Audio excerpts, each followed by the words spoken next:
Grabe to mga kababayan, sa gitna ng tumitinding gulo ngayon sa Middle East, mayroong isang matapang na pahayag na inilabas ang Iran.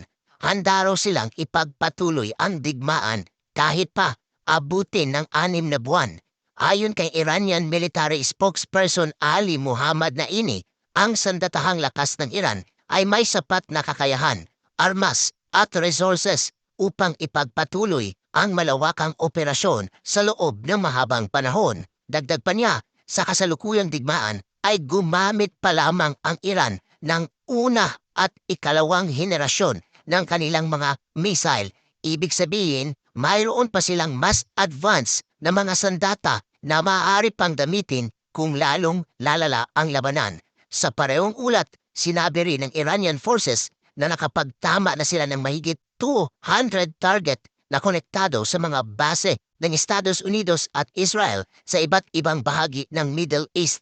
Habang tumatagal ang digmaan, patuloy ding tumataas ang bilang ng mga nasasawi at nasisirang infrastruktura sa rehiyon. Sa mga ulat ng international media, umabot na sa 1,000 ang mga pumanaw sa Iran at Lebanon, habang patuloy naman ang mga airstrike at missile attacks sa magkabilang panig.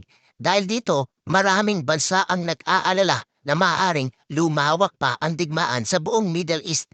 Ang mga bansang tulad ng Saudi Arabia, Kuwait at United Arab Emirates ay nagtaas na rin ng kanilang military alert dahil sa posibilidad na maapektuhan sila ng conflict.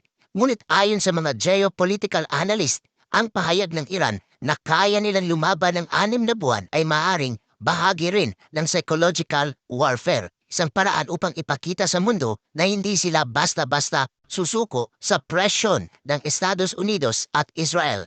Para sa Iran, mahalagang ipakita na mayroon silang kakayang magpatuloy sa digmaan upang mapanatili ang kanilang deterrence at impluensya sa rehiyon. Gayunpaman, maraming eksperto ang nagsasabing kung tatagal ng 6 na buwan ang digmaan, hindi lamang ang Middle East ang maapektuhan.